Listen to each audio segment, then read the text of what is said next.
if you mess with my husband. Your boy Molito can keep a secret from everybody but my wife. My husband cannot hold water.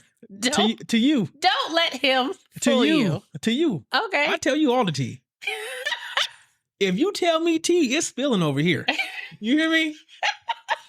We might be. I'm gonna tell my wife. You might as well look at us as a tea set.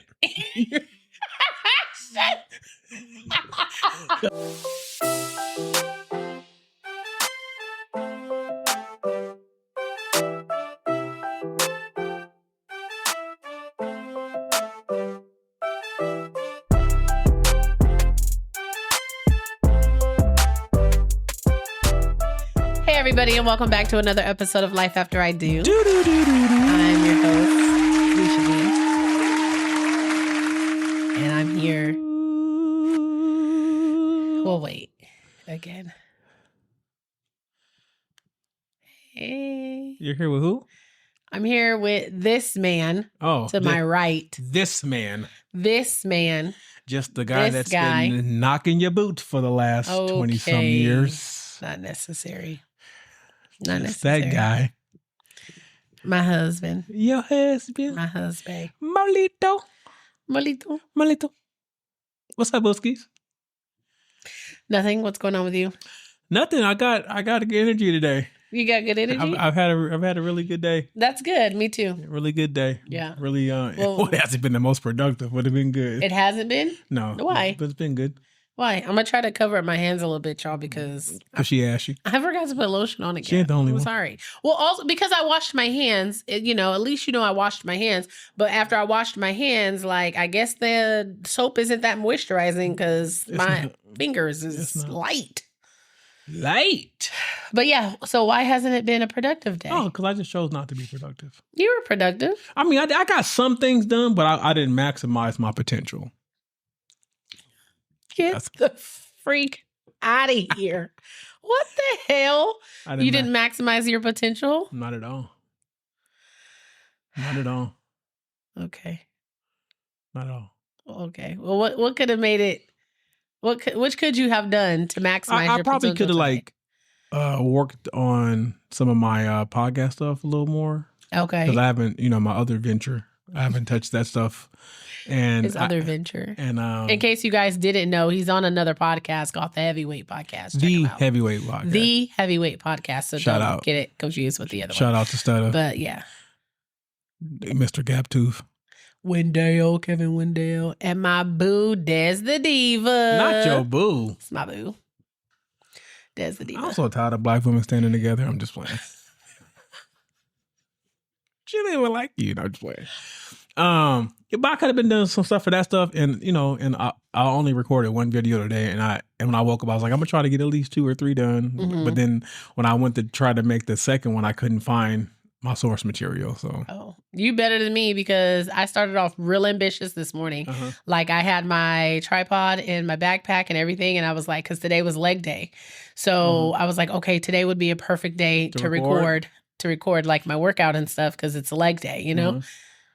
Didn't do nothing. After I warmed up, I got in mode. Here's the that's thing. The thing. I think what I'm gonna have to do. Tell the truth, baby. I think what I'm gonna have. This is what I'm gonna have to do, where it's gonna make more sense. I'm gonna have to have a day where it's a recording gym day, because trying to record when I'm actually working out. I'm too focused on what you're doing. Yeah, I'm too focused on what I'm doing to worry about if my camera's recording, to worry about the angle. I'm trying to push this 680 on my legs right now. That's it. I'm trying to lightweight. Come on now. We already know how much I can do on legs. We already know how much I can do on legs, and you're not there. To your point, I will say, before you try to belittle me, to your point, I will say that all of my gym videos are videos that you have recorded. Yeah, right. Because it works better when you're with someone. Yeah, because I'm not finna take the time to sit up. I'm not doing it. I'm not doing it. The way my RDLs took me out today. Right. There was no way in hell I was finna set up no damn tripod and sit there and try. So what I'm gonna have to do is I'm gonna make a little compilation day. Right. And I'm gonna just do like my legs, and then I'll do my upper body and then I'll put it together and then I'll edit them and be like, oh, here's what I do on leg day. I just try to make it a point, if you guys follow me, Molito, Instagram. I try to make it a point to take at least a selfie. Yeah. To make a story. Yeah. You don't even do that. A selfie? Yeah. I take selfies. But you don't post stories. Oh, no. No, you don't post nothing. No. So what's the point? And you know what's funny? Because you know where I post the most? Snapchat. I post the most on Snapchat. And nobody not Snapchat. I do. I post the most on Snapchat and everybody is always like, girl, like you can post. We like to see this on Instagram too. Cause like when I do something, especially with my makeup or something, and I post it on Snapchat, everyone's like, okay, so where's the YouTube? Where's the YouTube tutorial? Where's the Instagram? Can we I do have a makeup page Instagram, but that's primarily for just like when I work, but not necessarily me doing my thing, save video and then upload it again. Huh? You could literally save the video. And then I could. Maybe I'll do that. No, you're not. But I just feel like with the snaps, they're literally that. They're snaps. They're super short. So how about you tell us about your week, Booski? So we're not going to go too long about the day. How was your week? Oh, my week was productive. Shut up. You're not Phoenix. My week was productive. This is still the beginning part of the week. So if we're including like last week. Yeah, we are. I'm going to say there's like a gnat or something. We're recording since the last time we recorded. So it's been pretty good. Like I went over my stats in my fitness app and stuff. Talk about your birthday. And I will. And everything looks good. Like I've been hitting my marks. You getting leave it alone. I can't. He won't leave me alone. Okay. You're getting skinny. Okay. What? According to Phoenix, you're a little skinny. Just a little bit. She said, Mom, you getting skinny. Just a little bit, but not like a lot, just like a little bit. And as we're walking into the store and the lady's like laughing, I was like, a win is a win. Mm-hmm. But she told me I can't get too little because I won't be able to pick her up. Yeah. I said, Phoenix, Daddy's losing weight. She said, don't lose too much weight. I said, I'll still have my muscles. No, it's not the same. She said, skinny daddy can't pick me up. Right. I mean, I'm and with apparently her her husband gonna be bald and have a beard. Because she said, I was like, tell me your kids. Like, tell me your daughter's father is not her first love without telling me he's not her first love. We were watching Balloon Pop, right? And here comes Phoenix moseying on into our room and we're watching Balloon Pop and it's a male contestant trying to look for a female, right? And she instantly starts critiquing what he's wearing. She's critiquing his hair. She was like, I like the beard, but I don't like the hair. And I was like, you don't? Because he had dreads. I was like, you don't like his hair? And she was like, no. I said, well, what kind of hair do you think he would look better in? Like, what kind of hair do you like? And she was like, I like a bald head. She was like, Mommy, I like a bald head. And then I like a beard, like a big beard. I said, oh, you do? And she was like, yeah. And I turned and looked at you and I was like, tell me your kid. She said, I like a beard like Dad and Uncle CJ. Yeah. Cause she said she like a big beard. So I was like, tell me you're not your kid's first love without telling me you're not going to be your kid's first love. So then when she's like telling you not to get too small, I was like, see, she's going to want a big bearded bald guy. But so back to my week. Everything's been good. I had a birthday this past weekend, January 3rd. Thank you. Stop. Hold the applause. Thank you. He's so damn funny. So I am 30 great years old. 30 great. Oh my I am God. 30 great years old. What's great about it? Because your knees pop. First of all, I know you ain't talking about my knees popping because you saw me do my Bulgarian split squat today. Yeah. Don't play me like that. Your knee wasn't popping. But I was able to get through it, and that's what matters. And I'm proud of you. But yeah, so I had a birthday. I'm 38 years old. I had a wonderful birthday dinner. You heard of that? What? I'm loving this lip. Oh, you like the lip today? Oh, great. I'm happy you like it because I thought you weren't going to like it because it's like really, really nude. But I put gloss on top of it because I thought that would give it a little bit more noticeability for you. See, I be thinking about you. So I had a really great and wonderful birthday dinner. Shouts out to Louisiana Purchase for not disappointing, because I was looking forward to my birthday dinner all week. And we had, I invited some friends out, and I don't know if this happens to you guys, but you have that favorite restaurant that you have. And the minute you talk about it, you hype it up, you tell your friends about it, and then you guys go and try to experience it together. That's the one day they be messing up the kitchen. The kitchen just can't kitchen that day. So I was really nervous about inviting friends because I was like, I really don't want Louisiana Purchase to ruin this for me, because I really like this restaurant. And so the appetizers started off really great. My friends were like, "Oh, this is good." We had what was it? Fried alligator tail? It was gator bites. Gator bites. So it was fried alligator tail on a bed of like seasoned Cajun fries. So good. And what was the sauce? It was like Stop staring off into the abyss. I'm thinking it was like a tangy honey mustard sauce. It was so good, so good. And then the waitress, she was, asking if we wanted to have drinks or whatever. And for those of you who don't know, I don't drink alcohol. So I was like, "Oh no, like I don't drink." And she was like, "I can make you a mocktail." And I was like, "Oh." And she was like, "It'll be just like a drink, but instead, it won't have the alcohol in it." Money. And whatever she made me, because she had me sold, when she was telling me some of the things she could put in there, she had mentioned lime and ginger. And when she said lime and ginger, what did I say? You said, "Oh yeah." I said, "Oh yeah, that's me. That's me right there." I said, "You mentioned lime and ginger, two of my favorite things." And she was like, "Okay." So she had lime, ginger. She put some mint in there. It looked nice. It was so good and refreshing. It looked pretty. And she put the little seltzer water in there. Mm-hmm. Yeah, it looked pretty. It was a waste of money, but it looked pretty. It looked like a real alcoholic beverage. Yeah, you was faking for the So my photo looked really cute. Not the smacking. It looked really cute because everybody was like, "Oh my gosh, like what you drinking, girl?" I was like, "Girl, it's a special birthday mix." So fake. But I will say, as soon as I tasted it, I was like, "You know what'll really set this off? Some tequila." Wow. Right. So tequila would really set this off right now, but it was really good. So thanks for making it a pretty good 30 great birthday, babe. I try to do what I can. I appreciate it. And for those of you who don't know, I celebrate my birthday all month. So that was my birthday, which is January 3rd.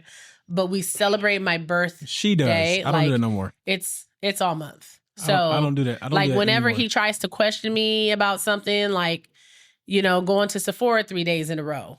When he tries to 3 or 4? when he tries to question me on stuff like that, I just be like, I don't know what to tell you, because it's my birthday month. So my birthday month is kind of like get out of jail free card a little bit. Okay. All right. I'm going to use that same tactic. No, you can't, because it has to be something that's been a tradition. Like you can't just like midlife start traditions unless it's for your children. That's why I think about the tradition. You can start one. Well, it's better like if you're doing it for your kid, but not like for yourself. My birthday tradition is going to be my birthday party anyway. I'm going to do it everywhere. Yeah. We're just going to try to not make the tradition you having too much fun. Oh, no, I'm not doing that anymore.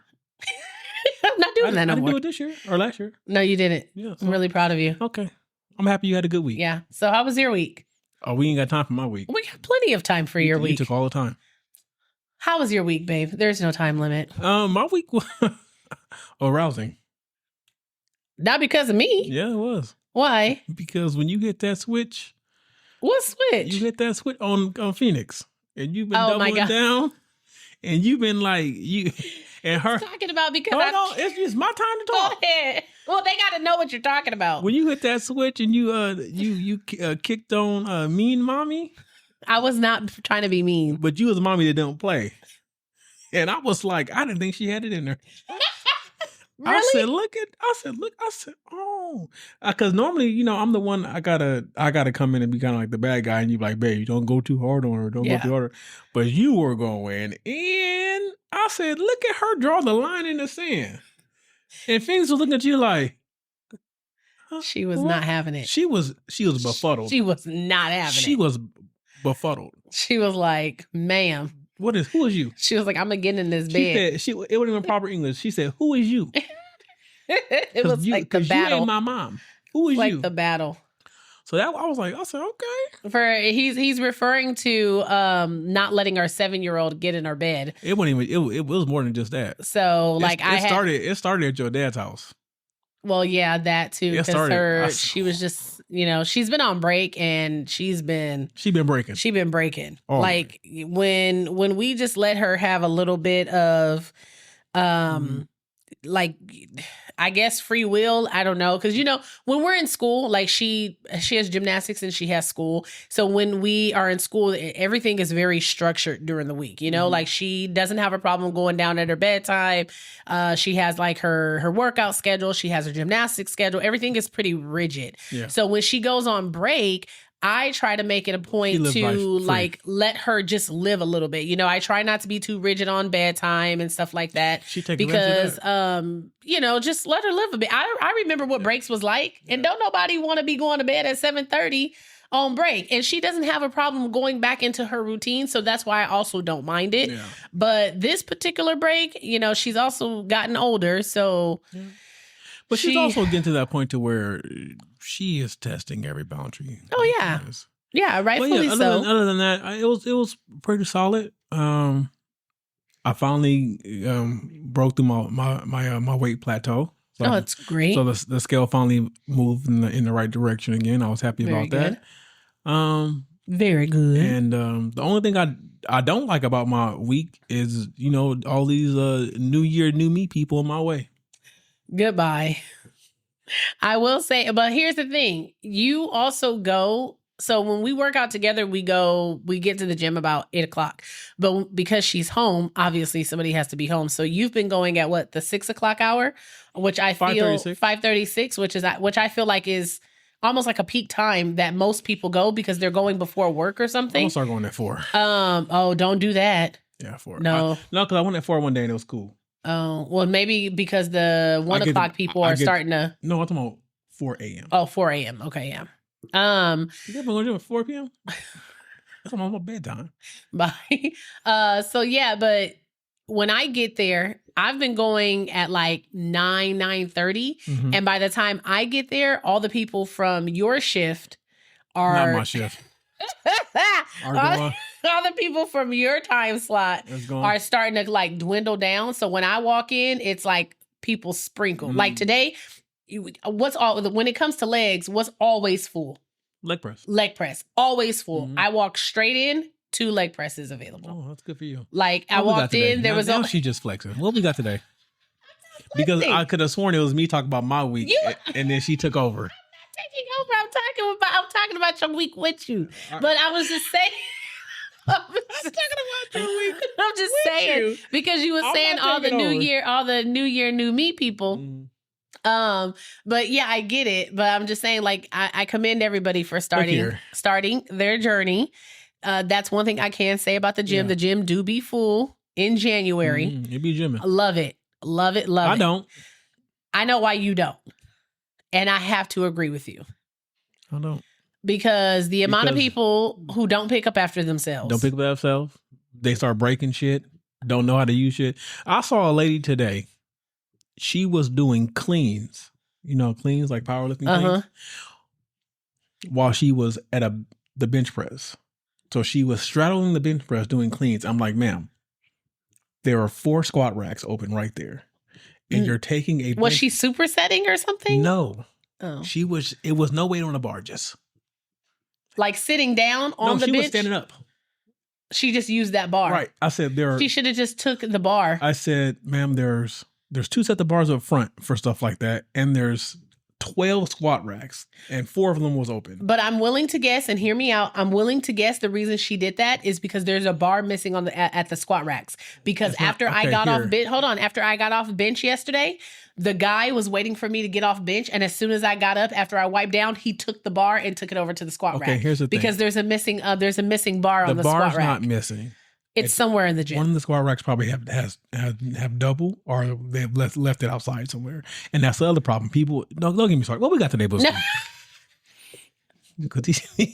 I'm about to start being. I'm gonna ask the gym if I can be an enforcer. I think they should. Okay, so like on the grassy area, those dumbbells are blue. Yeah. So those belong to the grassy area. I think they should do that with the rest of the dumbbells. Like all the ones that are in the gym should be black, but the ones that go outside should be like green, and then the ones that are for the grass area should stay blue. So anything that's black, we know like black and coated is for the gym, and then the ones that are not coated, the ones that can rust, The bars those are for the second grass area. The bars are color coded. Do they care?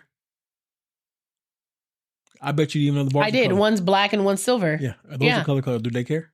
They don't. Okay. What we got today, Booski?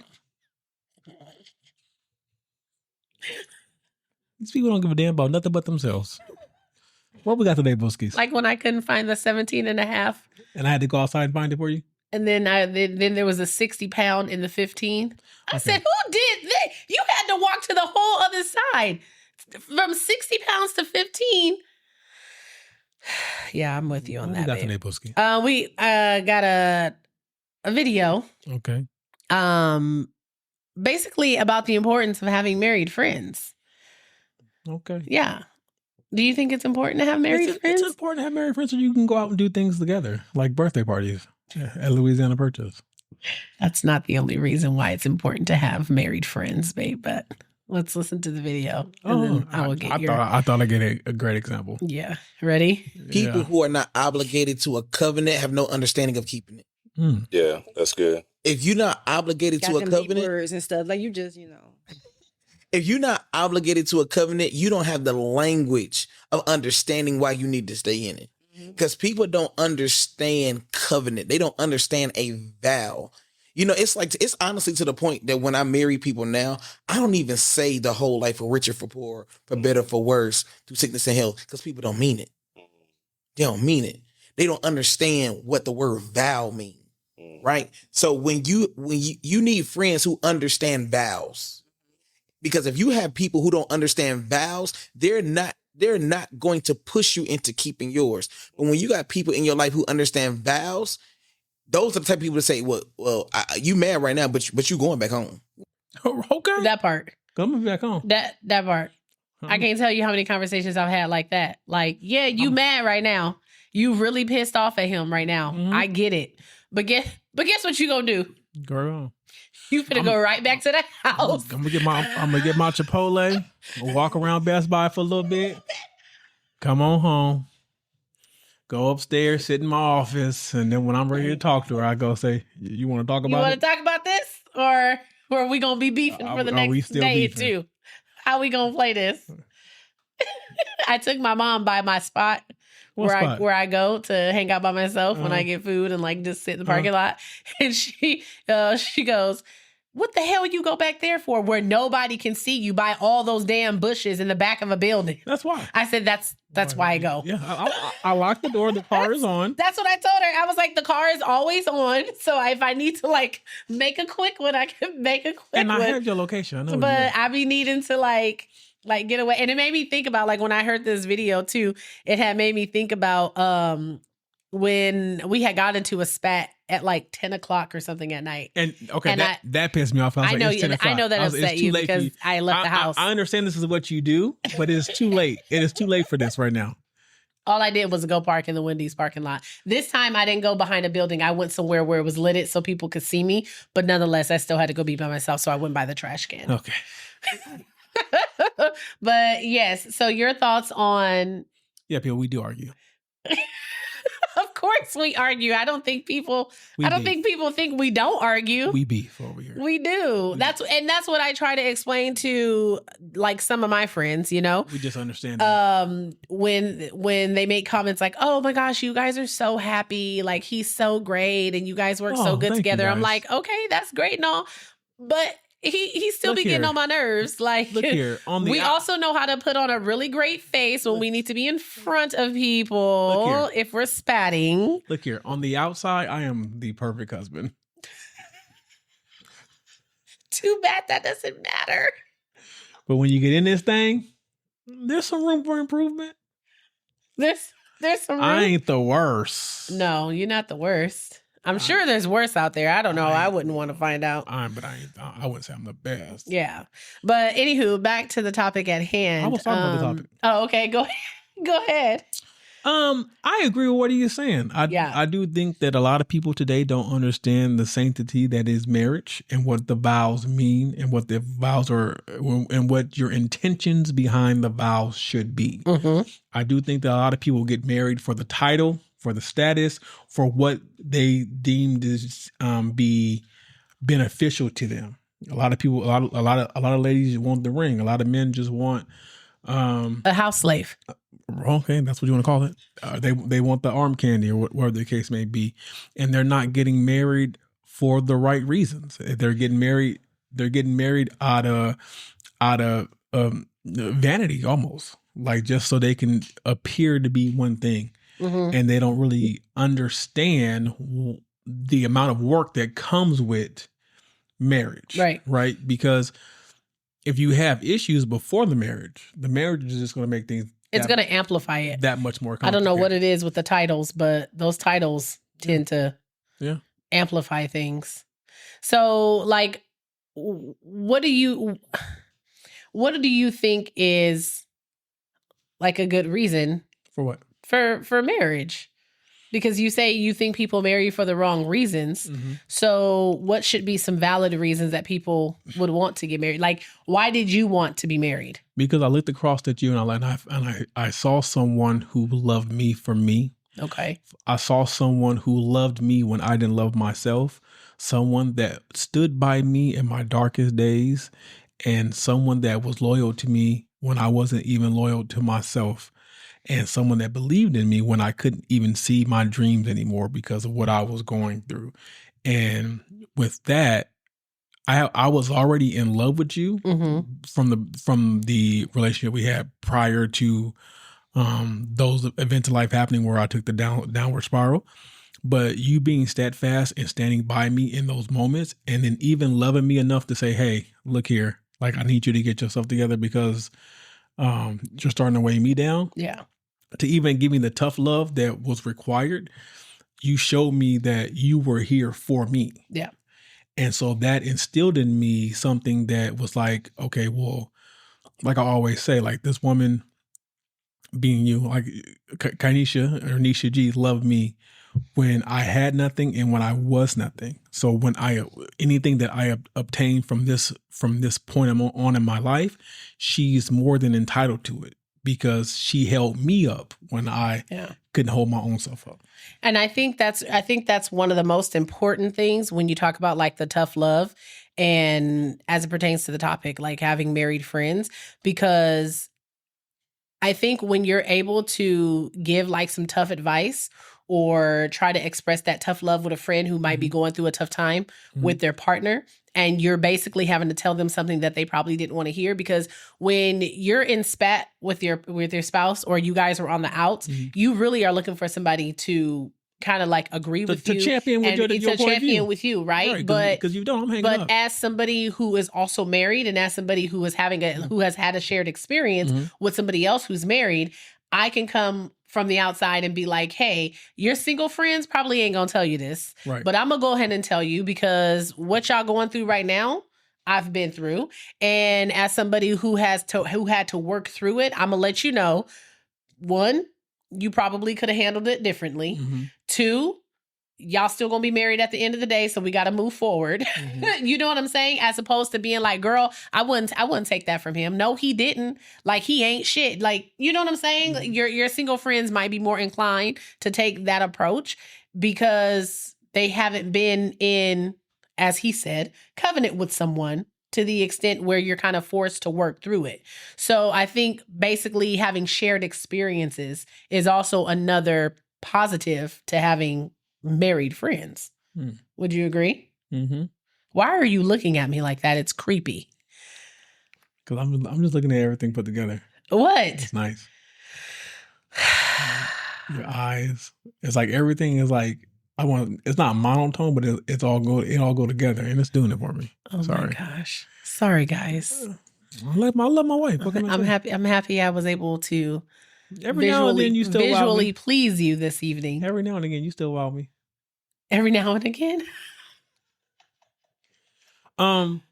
Yeah. What I try to do is I try to play out the gate. I try to play devil's advocate because I understand a lot of times when someone's coming to you to vent, they're only going to vent to you their side of the story or how they perceived it. Or how they perceived it, right? So I try to play devil advocate in the fact of say, okay, how was it said? In what context was it said? What started it? Right. Could you possibly be taking it the wrong way? Could you possibly have heard the wrong thing?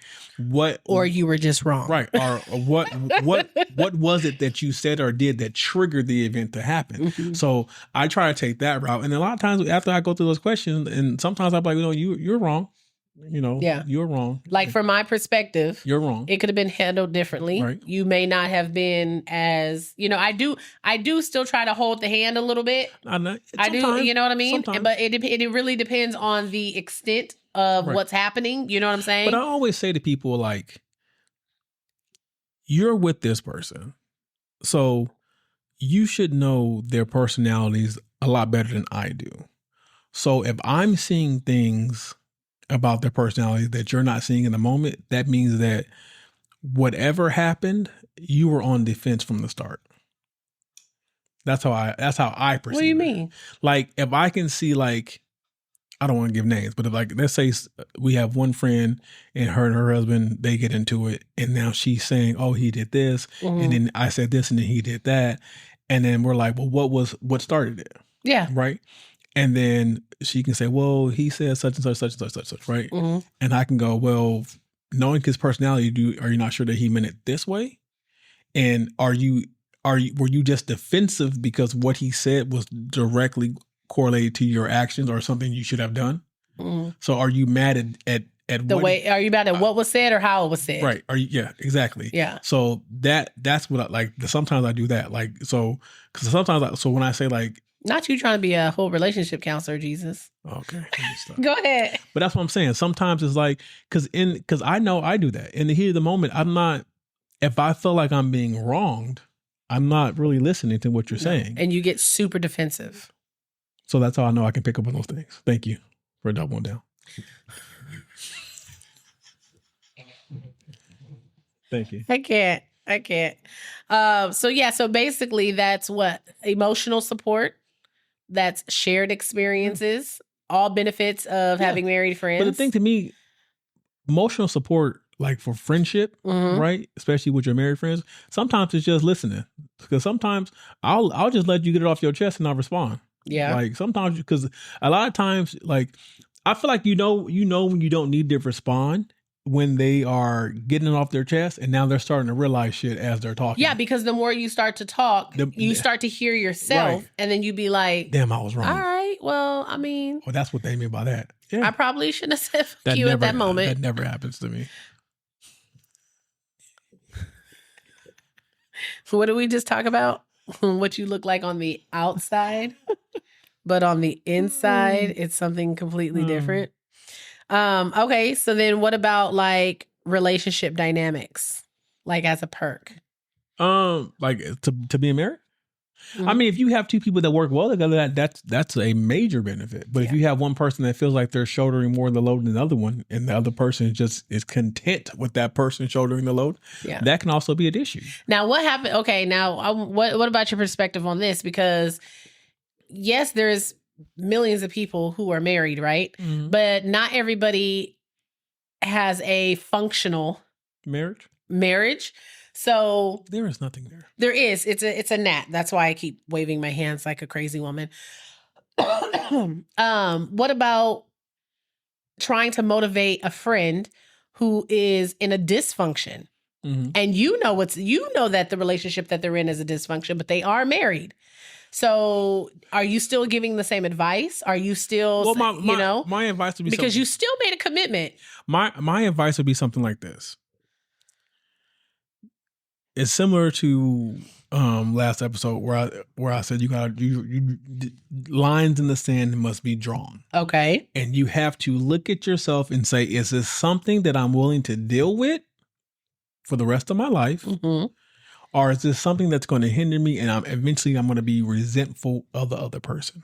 Right? Okay. So what I always say is, if things can't be fixed through conversation, therapy, or the other person just doesn't see it as being an issue, in those instances, I say you most likely are going to have to make the tough decision of whether or not you want to stay. Now, as your friend, I'm not going to advise you to leave. I'm going to advise you to exhaust every avenue possible. Right. That's me. Right. Unless there's like abuse or something. Right. Before you leave. But I'm going to ask you, if you truly feel in your heart to heart at the end of the day, nothing will improve, are you willing to be unhappy for whatever time you have left? For however long it takes. And I think that's the part. I'm sorry. And I always say that's a question you have to answer for yourself, because I'm not in that relationship. Right. I can tell you what I would do. I'm not going to be unhappy. Oh. I'm not. Oh, damn. I'm not. I'm going to be happy. I better watch. Stop it. But then again, I don't have a relationship in where I'm unhappy to that level to where it's going to constantly affect me. Yeah, I have a marriage in which the communication is wide open, and we can talk to each other, and we both are actively trying to be the best version of ourselves for the other person. Everyone does not have that. Right, but what if that changes? If that changes, then you can stay. But what I'm saying is, if that other person is showing no interest in change because they are content, are they giving you excuse after excuse? Are they giving just reason or just cause, and they're saying that you're the one that's crazy, but you know how you feel? Because again, like we always say, your perception is your reality. Right. So at that point, you again have to decide whether or not this is something that you can live with and keep this unit together, or would you be better off walking away from the unit? Because I'm not saying that all marriages are doomed to fail. That's not what the statistics say, though. I understand that. I feel like all marriages require work, but that work has to be done on both sides. And when that work is not being done on both sides, then the marriage leads to ruin. Yeah. But I feel like you have to put up the effort first in order to achieve the higher level of connection and stability within each other for that to happen. And if one person doesn't want to help you move the bricks, if you're not comfortable carrying the bricks by yourself, then you know what you need to do. I agree with that. I think the part that I get kind of hung up on, though, is the unhappy part, right? But like you said, you kind of have to determine how long you're willing to kind of be unhappy to work through the tough times, because the truth of the matter is that there's going to be a lot of times where you're not happy. Right. So you can't to say like, that's when you can reconsider things when you're not happy, because like, I'm not going to be happy. It is a 100% guarantee that you are going to go through a time where you're not happy. But when you have married friends who are in that spot, right? And then you have them calling you to kind of like, help them out with that. What type of conversation or what type of advice could you be giving to a friend who is in a spot where they are unhappy? And let's just say they say, it's been 2 years and I'm still unhappy. I would ask them this, because again, I believe that happiness starts from within, right? So are there things about yourself that make you unhappy first? Because a lot of times you can be projecting your inner self onto the marriage, right? So you need to do the work within yourself first. And that's always the toughest thing, right? And then if you do the work on yourself and you realize, because 9 times out of 10, you played a small role in it. You played a bigger role. You played some type of role, right? If you go through the process of doing the work on yourself and then the other person still's not doing the work on themselves and they're not healing, then the unhappiness is still going to be there. But what I mean by unhappy, you have to say, am I unhappy for a season? Right. Or or have I been unhappy for X amount of time? Like am I still having conversations about things that didn't sit right with me from 5, or 6 years ago? Mm-hmm. Like, have there been steps to improve those, or have we done things for face value in the moment and then regress back to what was before? Mm-hmm. Right? Because when someone does something for face value and then regress, to me personally, what that is that I'm going to do just enough to get you off my back. Right. And then once you get comfortable, I'm going to slide back to where I was before. Yeah. So you have to look at the situation in whole, right? I'm not saying that leave him or leave her because you came home and she drank your last protein shake. And you mad about that. I'm not saying something that small. I'm saying that when there's been a disconnect for a long period of time for whatever the reason, and you've done the work, and now you know that it's not yourself, and now you're bringing them the issue of what they're doing, and they're not willing to either have that conversation with you or address the issues that they're causing to you and affect the relationship in a positive light, then you consider maybe this is as far as we go at that point. Okay. But I'm saying that the work has to be done first. Yeah, like all avenues have to be exhausted. Right. I've said this before, and I'll say it again. If there's one thing marriage or being in long-term relationship has shown me, is that your partner becomes a mirror. Yes. Right? So I always like to take the perspective of the things that you complain about your partner, it's a mirror. So some of the things that you can complain about your partner are things that you see in yourself that you really don't like. Okay. Right? But it's going to be shown to you in your partner's actions. Mm-hmm. And that's what you're going to focus on. Mm-hmm. You're going to focus on what they're not doing. You're going to focus on how they're not progressing. You're going to focus on how they're not meeting your standards. Mm-hmm. You're going to keep focusing on all of those things. But if you actually look inward first, because, you know, we talk about that all the time. I do my best. I'm not perfect, but I do my best to try to look at myself first. Mm. When I feel like you have disappointed me, or when I feel like, oh, I thought it wasn't there. The gnat. If I feel like you've disappointed me, if I feel as though, you know, like the way you're moving about things is just, it doesn't correlate or align with how I think things should be going. The first thing I have to look at is myself. Okay. And I have to say, okay, he did this and that disappointed me. But what I'm really saying and what I'm really feeling is I'm disappointed in myself because I too could have stepped up in this way, or I too could have, you know what I'm saying? Yeah. It's almost like a mirror. So when I have these conversations with my other married friends, or if they're going through, you know, a difficult time with their partners, like, I'm not trying to be the asshole. I'm not trying to make them feel like they're out on a ledge by themselves by just not going in 100% and agreeing with them. But I always say, like, let's look at this. Yeah. Like, yes, I know I live with the man. So I totally get where you do what? I live with the man. So I totally get where you're coming from on some of these fronts. Mm-hmm. But some of the things, like the foundational things that you're complaining about your partner, about your spouse, where is that stemming from? Where is it coming from? But where, you know what I'm saying? And you usually, not always, you can find part of that within yourself, and the disappointments that you have within yourself, or the expectations that you're not meeting of self. Okay. And so you've projected those onto your partner. And so now they're sticking out like a shiny sore thumb because not a shiny one. They're sticking out like a shiny sore thumb because now all you can talk about is how they don't prioritize, how they don't manage, how they don't make time for, how they, you know what I'm saying? But so in that instance, I'm happy you said that example, right? A lot of times what I do, me personally, when I feel like I'm not getting something from you, I then ask myself, the things that I'm requiring of you, or the things that I say that I'm lacking from you, have I been giving those things to you? Right. Because again, we're in a marriage. Everything is, for the most part, reciprocal, right? We each have our roles to play. So I always say this.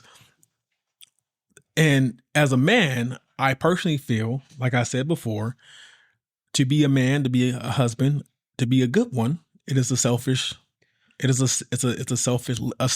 life, right? Selfless life, right? You have to put You're putting your family before you.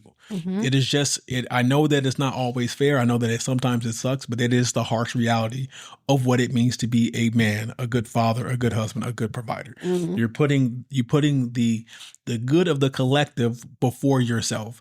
So by doing that, applying it to your marriage, you have to then say, hey, if your lady comes to you and say, well, I need this from you, right? And I'm not getting this, and it makes me feel this way. What I try to do, and what I think all men should do, is don't get defensive in that act in that moment.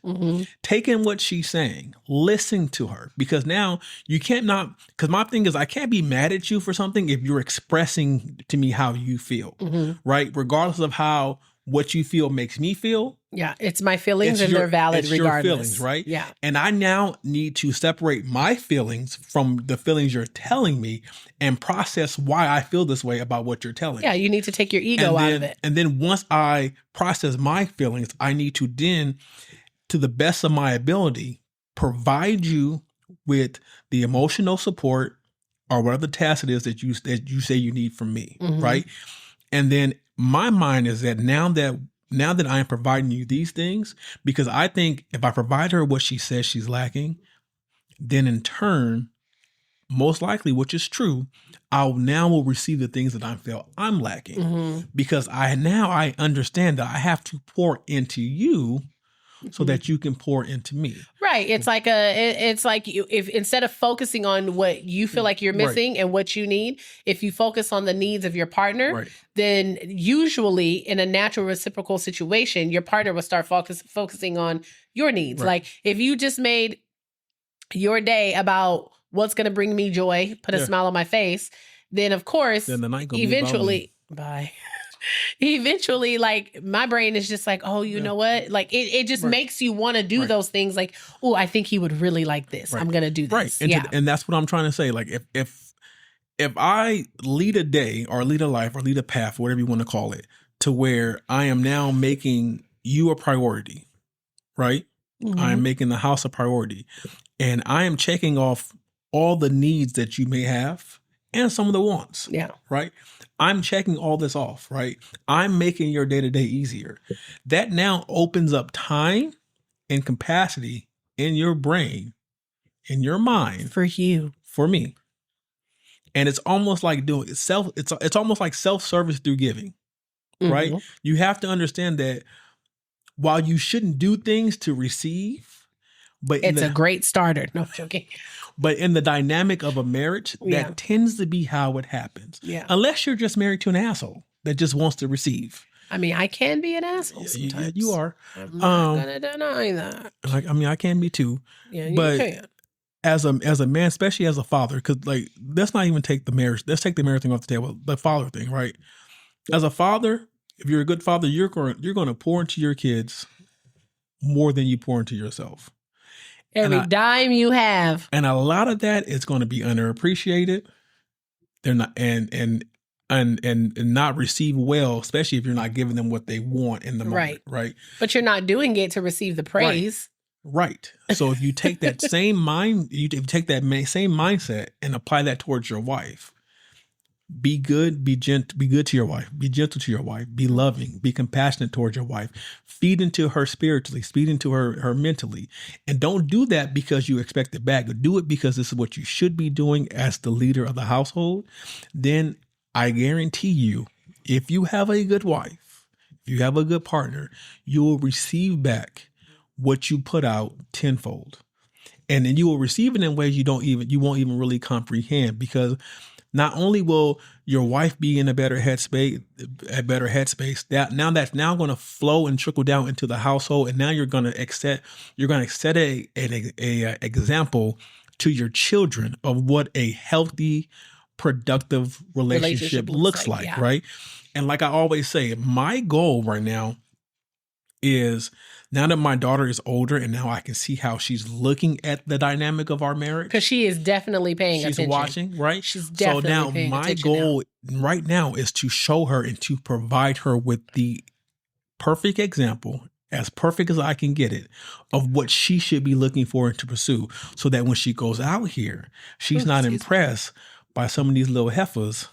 Bye. And these little Goodbye. thugs, you know. Goodbye. Like so I'm trying to get her to the point where she can understand what to expect. Mm-hmm. So they always say that girls with high expectations are bougie or are they stuck up. No, they just come from a place where they were shown what is capable. Yeah. And then they compare that to what they see out in the world.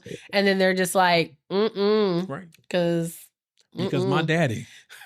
Like that TikTok. Yeah. She was like, I call my daddy for everything. Right. Daddy, they charged me $52 for this tire. Is that right? Right. So, but that's the thing. That's the thing as a man. And this is as men, we should be telling this to ourselves every day. Because a lot of times there is some good behind the whole suck it up, you're a man. There's some good behind it. There's some good behind that. And there's a lot of bad behind it, but there is some good. It's situational. Okay. Right? Sometimes doing what is best for the family, even though it's to your own detriment, is good. Because what's good for the family ultimately will be good for you. Mm-hmm.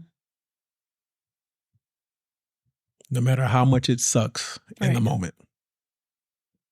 Nice. There's a reason why when you look at a lot of marriages that last a long time, I'm not talking about rich folks, just like middle class folks, right, that last a long time.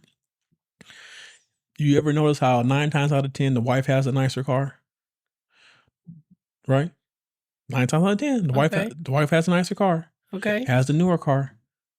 Okay. The kids have more stuff than dad. Well, also because she usually needs the most reliable car because she's has the children. But what I'm saying is that those are the small things that you sacrifice. Yeah. Right? To make sure that your family is safe and provided for. Yeah. And so that like to me, you having the nicer car is a way to ensure that, hey, I won't have to worry about you breaking down when I'm at work. I won't have to worry about you your radiator blowing or you blowing the gasket. But instead, I have to worry about you. Okay, it's fine. But if something happens to me, because you definitely are due for a new car. But if something happens to me, I have the resources and the know-how to get home. I need to have AAA. Yeah, okay. You gonna call me, ask them, what do I give them? I mean, I won't. I don't know if I have my card on me, but yeah, exactly. You know, I got it. Even though I told you can put your card in your Apple Wallet. Really? I'm going to have to do that because that'll just be a lot easier. But anywho, yes. So that would be advice that you would give to your your married friend. Pour, if you love that woman, pour into her. Yeah. And I think that's honestly, speaking from my own personal experience, okay. I also think that's where a lot of disconnect comes from. Each other not pouring into each other anymore. It's not because easy. Eventually, like you can go into a spat that can last a little bit too long. Then that kind of turns into now you guys are just annoyed with each other. Then that turns into now I'm going to pick out all the things and all the reasons why you get on my nerves and why. Yeah, because you don't do this, you don't help here, you don't provide here, and I do all this on my own. I take care of this by myself. What do I need you for? And it's just like a snowball effect. Yeah. I agree, babe. And all the while he's saying, well, I'm not doing that because you're not doing this. And yes. Oh, that's the one. That's the moneymaker right there. I don't do such and such because you don't. And I'll be real honest with you. I've done that quite a few times. I know. Like I'm not gonna hold you. I've done that a few times. I know. And I try to be mindful of it when I okay. When I get to that space. But that's usually when you're like if I had this much nerve left, that's when you decide to pop a squat, like right there. Okay. This has been. That's when you decide to sit on, because the nerve is only like that big. And then here you come and you pop a squat right there. But I love you. We get through it. It's good. I hope you guys had a great Goodbye. week. Are we not? Oh, I'm sorry. Yes. So that was good, babe. All in all, I would just say that it is very beneficial to have married friends. Just the shared experiences alone is one of the top benefits because you're not going through anything that 9 times out of 10 your other married friends ain't been through yet. Right? So that can also alleviate a lot of tension for someone, because I know I have somebody that I can vent to who has also experienced or who can relate to what I'm going through being in a marriage, who has made a commitment, being involved with someone. And then also there's all the fun stuff. And also a lot like double dating. Yes. So fun. And taking also, trips. And also a lot of so fun. A lot of problems can be addressed before marriage. Oh, that's a whole nother especially topic. if you're doing extensive interviewing. Yeah, that's a whole nother episode. We'll have to touch on that. A whole nother episode. A whole lot of. But we're gonna go ahead and hop on into our 2 cents because I'm excited to make protein ranch. Wow. So all right, here we go. Let's get into it. I think I just came up with a new hack, guys, for some protein ranch. So I'm just being honest. Go ahead. I'm trying to get to my protein ranch. Okay. So this one is, my brother-in-law confessed feelings for me after I went wedding dress shopping with his fiance. Whoa, hold on now. Okay, I'm pretty overwhelmed, so I'll start with some background. I've been with my husband for 5 years. We've been married for 2. Since early on in the relationship, I've been great friends with his older brother, partially because I always wanted one. When he started dating a girl about 2 years ago, I went out of my way to make sure she had a friend in me. I made sure that she knew she had a friend in me if she wanted, since we're the only girls in the family. We're great friends now, and since they got married 3 months ago. I've been helping with wedding planning and was asked to be a bridesmaid. We went dress shopping today and had a blast. We went to brunch, had some mimosas, found the dress, and then we went back to their house to celebrate. I ended up alone in the kitchen with my brother-in-law a bit after being there, and he said that he just had something to tell me before it keeps eating him up. I was a little buzzed and confused, but not at all was I expecting him to say what he did. And what he said was, I think I've had feelings for you for a few years now, and I've never been able to tell you, and I just wanted you to know in case you ever felt the same. I was completely froze, and I just shook my head.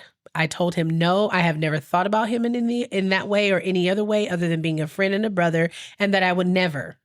Before he said anything else, I bolted back to his fiance and the other girls that were in the living room, and very discreetly told them that I got my period and that I wasn't feeling well and that I would have someone come get me and then come by soon for more wedding planning. She thought nothing of it, and I called my best friend to come get me. She dropped me off at home. My husband is working right now, and there is no question that I am going to tell him as soon as he gets home. But I just have no idea where to go from there. Do I tell his fiance? Do I make him tell her? Do I leave it alone? Do I have my husband talk to him? Has anyone ever had something like this happen to them? If you have any advice, it would be appreciated. First question is, was he sober? Does that matter? It don't matter. Drunk. If it was drunk, it's worse. Because drunk talk is sober thoughts. Yes.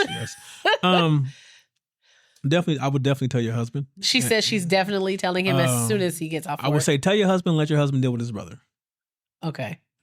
And where this goes from here, obviously, if he felt that strongly, maybe his fiance would know, but I would say that if word does get back to his fiance, that friendship you guys have will most likely be no more if she decides to stay with him. Well, she probably won't even marry him after that.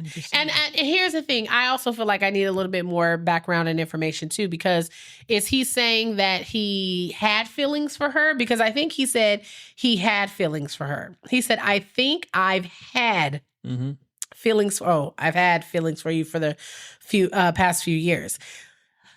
But see, here's the thing. I also wonder what kind of guy he is, because a lot of times guys confuse women being nice to them and attractive with them having feelings for them. Right?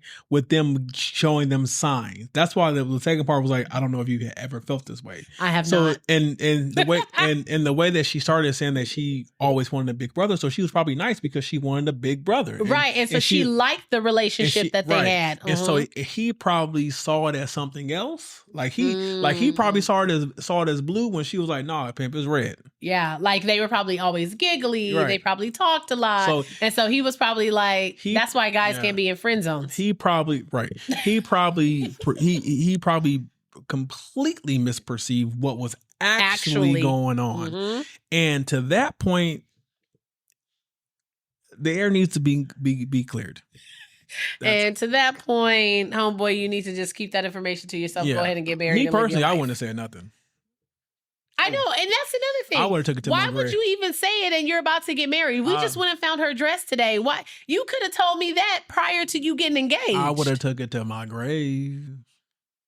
Nobody else had to know that. You've been suffering in silence this long. Right. You can go the rest of your lifetime looking at me and your brother be nice and happy and mistaking our friendship for... He could also be jealous of his brother. There's a lot of things that could be going on. You're right. I mean, but do you think she should say something to him? Well, you already said you think she should let her husband handle it. She should tell her husband, let her husband deal with his brother. Okay. And if the fiance, if the words get back to fiance, he started it. He started it? Yeah. What if her husband decides not to say anything to him? It's like this. Let's say I'm out with a friend of ours, right? A female friend of ours. And by yourself? Yeah. That would never happen. No, I mean, not by myself, but like I'm in a group setting. Oh, okay. Right? It's not just me and her, but it's me, her, and some other people. I was like, that wouldn't happen. Right? And she tells me that she thinks she has feelings for me. Right? The first thing you're doing. The first thing I'm doing is texting me. I'm not going to text you because if I text you, you're going to pull up. I'm not going to text you because I know you're going to pull up. In case anybody has ever wondered, I will seriously injure you over my husband.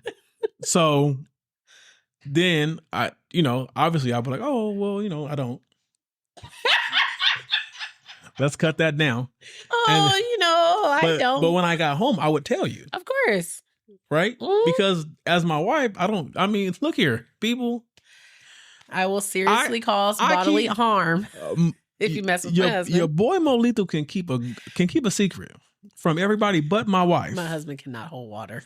To you. Don't let him fool you. To you. Okay. I tell you all the tea. If you tell me tea, it's spilling over here. You hear me? We might be. I'm gonna tell my wife. You might as well look at us as a tea set. I'm gonna tell you. Wait, was somebody telling you a secret? You be like, give me a second. Let me put my wife in because she gonna know anyway. There's been times where people would talk to me and I'm texting you while they telling me. I'm gonna tell my wife because you're not finna tell me a secret and I can't talk to nobody about it. This is the only person I can talk But I want you to know. I want you to understand. We have tea set. That we are a tea set, but your secrets are safe here. They're not. Yeah, they don't leave. They don't leave. They here. They don't leave our covenant. I promise. They're not gonna leave here. They're not gonna leave our covenant. She's doing the right thing. Tell your husband. Let your husband deal with his brother. And let the brother deal with the consequences of his action. Yeah. Because you are a grown man. And like we tell our daughter, there are consequences to your actions. That don't stop. No matter what age you get. They just get worse as you get older. That's it. But I'm going to tell my wife. And we're going to talk about it. All right, guys. This has been another episode of the Life After I Do podcast. If you are not doing so already, it is 2025, guys. Okay? If you are not following this podcast already, first of all, you're not really for us. Let's start there. You fake as hell. Wow. No, okay. I'm gonna just start being real aggressive. If you ain't followed, if you ain't shared, if you ain't liked, you fake as hell. Because don't be coming to me telling me how you listened to an episode and thought that I was being funny or thought that he was being funny, but you ain't liked, followed, or shared on nothing. You fake as hell. You can't talk to Latana no more. You fake as hell. This is Latana talking right here. You fake. This is my sister talking. It's 2025. I'm 30 great. Too much. It is 2025. I'm 30 great. Okay. I'm not going to sugarcoat nothing. Okay. But go ahead and follow us. I guess she popped that switch for her and for y'all in Phoenix. Because she is mean. 2025, guys. Okay. I don't want to hear no more conversations about how you loved the episode. But when I go to check, you ain't followed. But you listening every week. It's diabolical. That you listening every week. It's diabolical. And that you can send me private messages. Right. And be like, oh my gosh, you are so hilarious. That part where it's Mo said such a... But then when I go to check my list, I'd be like, baby, where's the follow? Where's the like? Where's the comment? Where's the share? But baby boo. Baby. Listen, I don't need fake energy in 2025. I don't. Okay. I don't need fake energy. So if you're not doing so already, like, comment, and share, okay? The podcast, Life After I Do podcast. You can find us on all major social media platforms. Instagram, YouTube, Facebook. We're not on X, but we should be. Okay. We should be. Maybe we might be. I guess so we might be. At Life After I Do podcast, you can also write into the podcast at lifeafteridopodcast@gmail.com. You get a new episode every single Wednesday. You get an hour 2 cents every Monday. There is no excuse not to stay connected and plugged in to the podcast. That's all I'm saying. If you're locked in, ain't no switching up. Hey. If you're locked in, ain't no switching up. Hey. And you know we a T-set. He just said we a T-set. We a T-set. Okay, so when you be calling and you be trying to ha-ha and kiki and you don't like, comment, share, or anything like that, I'm telling my other teapot. Okay? Or teacup. Because we a T-set. Teacup. Short and stout. Okay, I'm finna go make my protein ranch. We love y'all. Okay, love you. Peace, Booskies.